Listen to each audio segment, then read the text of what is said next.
Welcome to our channel. My name is Nikita from BISP Solution. In today's video, I'm going to explain how we can create retroactive event row in Oracle. So, retroactive pay processing ensure that your payroll run for the current period reflects any backdated payments and deduction from previous payroll periods. So let's move on to the application where we can see how we can create the retroactive event groups.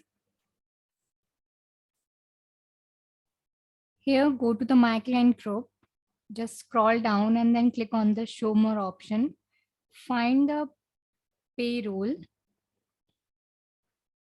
Under the payroll, you have event group option. Here, click on the add icon. Fill the name of the event group.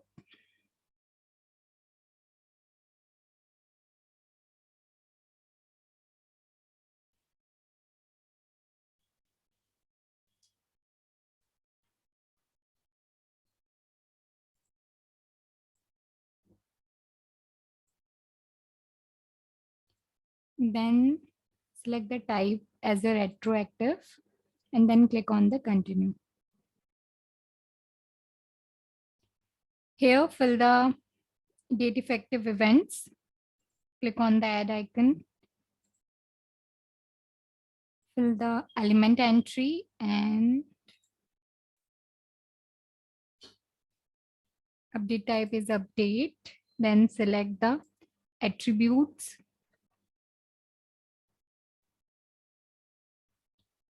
The date earned.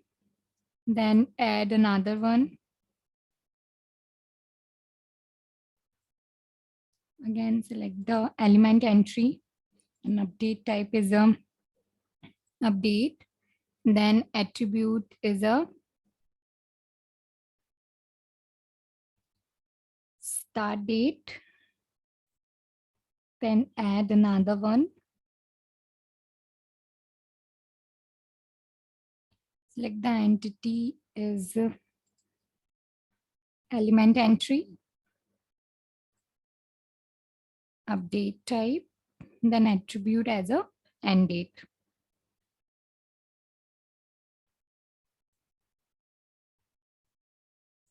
Then click on the submit option. Here you can see the retroactive event group we just created. So please watch my previous video about event group. In that video, I have explained where we can use the retroactive event group.